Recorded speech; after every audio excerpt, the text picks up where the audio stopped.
take the switch out.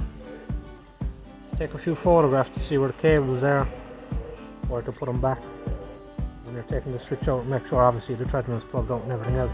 You'll have to move the circuit board. There's 2 screws. Just take the 2 of them out, pull the circuit board back, take off the cables for the switch, put your hand in, and squeeze either side of the switch to get it out. One side at a time. Little push out, and then just put the new one in, connect up the cables, put back on the circuit board, screws, put back on the motor cover, and you're good to go.